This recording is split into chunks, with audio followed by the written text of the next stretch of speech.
ये कुंभ संतों महर्षियों और महंतों का महाकुंभ है, उनका समागम है। कई ऐसे चेहरे, कई ऐसे संत यहाँ मिले जो बिल्कुल अलग फील्ड से यहाँ आए।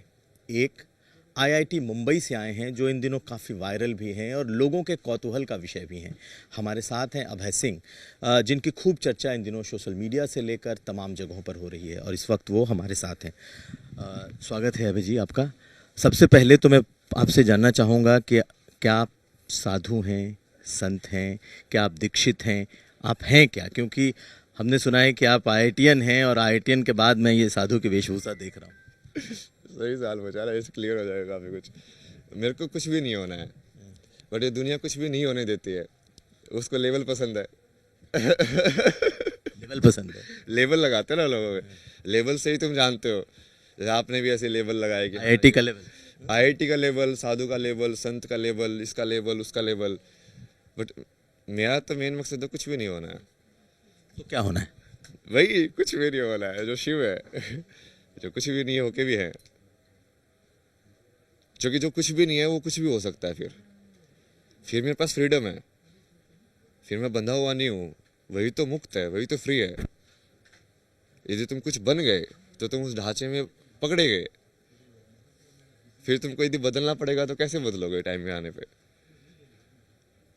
तो आप बिल्कुल यूं ही मुक्त जीवन, मुक्त पर्सनालिटी रहना चाहते हैं। मतलब मेन वही है कि तुम बस ये जानते जाओ, उस रास्ते पे चलते जाओ, और जो भी तुमको सीखने को मिल रहा है सीखते जाओ।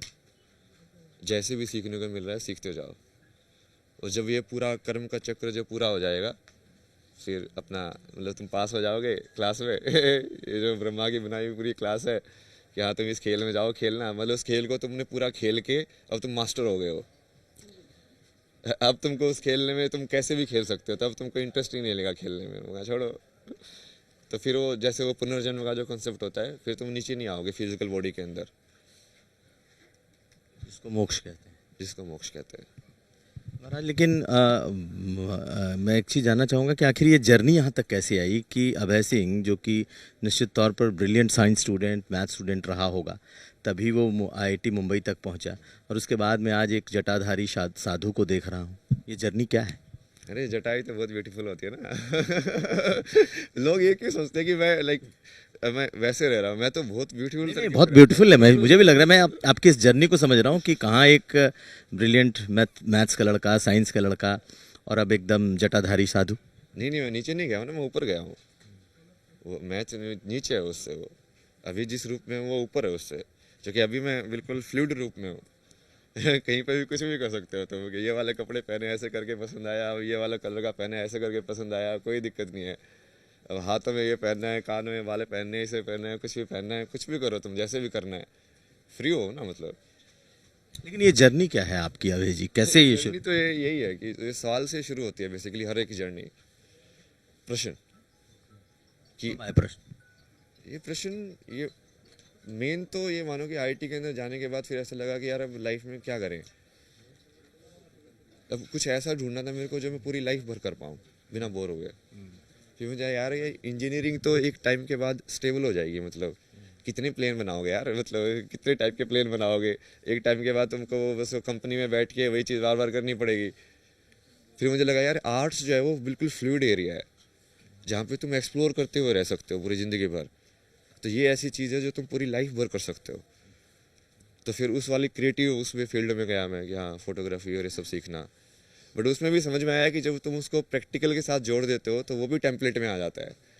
और जैसे तुम वेडिंग फोटोग्राफी कर रहे हो, हाँ मुझे भी ये वाला फ़ोटो चाहिए, ये इस टाइप का, मुझे भी ऐसे वाला फ़ोटो चाहिए, सबका ऐसे ही होता है ना, वो टेम्पलेटेड होता है सब। कि हाँ एक रिंग का फोटोग्राफ होगा, एक इसका फोटोग्राफ होगा, एक इसका होगा, एक ऐसे एंगल से, एक ऐसे एंगल से। मतलब वो फ्रीडम वैसे आना कि हाँ मैं उस टाइम पे मुझे जो अच्छा लग रहा है मैं खींचूँ, वो नहीं रहती है। तो फिर उससे भी तुम ऐसे लगता है कि यार नहीं नहीं, इसमें भी मतलब वो रस नहीं आ रहा है अब। फिर वो तुम आगे बढ़ते जाते हो ऐसी ज़िंदगी के अंदर कि अच्छा फिर क्या करें, फिर क्या है ये ज़िंदगी, किस लिए आए हो तुम यहाँ पे इस खेल में। फिर वो जैसे सवाल बदला तो सवाल बदल के वैसे वाले सवाल में बदल गया कि जैसे वो मेंटल हेल्थ वगैरह इश्यूज़ हुए, तो फिर ये कि मेंटल हेल्थ वाला जो था, क्या लोगों ने आपको कुछ ऐसा समझ लिया क्या कि मेंटल हेल्थ इनका खराब है और आप शायद दूसरे वर्ल्ड की तरफ सोच रहे थे? नहीं नहीं नहीं, वो बेसिकली अब मेंटल हेल्थ जिसको बोलते हैं वो वैसे वाली चीज़ है कि जैसे हम इसको बताए ना, मनोमय कोश होता है कि जिसके अंदर तुम्हारी मेमोरीज और ये सब चीज़ें स्टोर होती हैं। अब उसको कंप्यूटर को यदि तुम ज़्यादा घुमाओगे तो वो गर्म हो जाता है ना। और उसको यदि ज़्यादा टाइटली पकड़ोगे, जिसको एंग्जाइटी या टेंशन बोलते हैं, तो टेंशन एक्चुअल में टेंशन ही होती है, वो तुम्हारा शरीर खिंचा रहता है, तुम टेंस रहते हो। तो उस चीज़ में जब तुम बहुत टाइम तक रहते हो तो धीरे धीरे तुम्हारी हेल्थ डिग्रेड हो जाएगी अपने आप ही। तो और वो कैसे होता है, कई बार जैसे कोई ट्रॉमा होगा, कोई इंसिडेंट हो गया, वो इंसिडेंट तुमको बार बार घुमा रहा है, तो तुम्हारी वो एनर्जी कंज्यूम कर रहा है अंदर ही अंदर। एक ये मान लो कि परमानेंटली एक विचार ने तो अपना 20% एनर्जी तो उसी में जाती रहेगी अब, जो कि परमानेंटली चलता रहेगा। अब तुम्हारे पास 80% ही बची है बाकी यूज़ करने की, तो धीरे धीरे तुमको कम एनर्जी फील होनी शुरू हो जाएगी, जिसको फिर हम डिप्रेशन बोलते हैं कि यार कुछ करने का मन नहीं कर रहा है, ये जो कि वो ऊर्जा तो सारी उसमें खर्च हो रही है। आप कभी डिप्रेशन में तो नहीं रहे? हाँ ना, उसी तो वही तो बता रहा हूँ। मैं तो बहुत खतरनाक डिप्रेशन में था। मतलब मैं जैसे रूम पे ही बैठा रहता था, एक ही चीज़ थी बस, वो नींद भी नहीं आती थी ना रात को। तो वहीं से तो आया यार, मगर ये क्या सिस्टम है यार, ये क्या कंप्यूटर है, ये बंद ही नहीं होता, मतलब इसको बंद करने का तरीका क्या है, अभी नींद क्यों नहीं आ रही है, मतलब ये मन है क्या चीज़, ऐसी क्या चीज़ है ये माइंड, मतलब।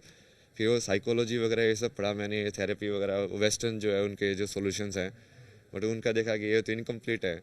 जैसे कनाडा में ही मैंने विवेकानंद को थोड़ा बहुत पढ़ा उस टाइम पे, मेडिटेशन वगैरह भी किया उस टाइम पे, बट वो चीज़ मैं अब उसके लिए नहीं कर रहा था कि आध्यात्म के लिए ये सब, वो सब कर रहा था कि अच्छा अब इस चीज़ को समझना है और इस चीज़ को शांत कैसे करना है उसके लिए।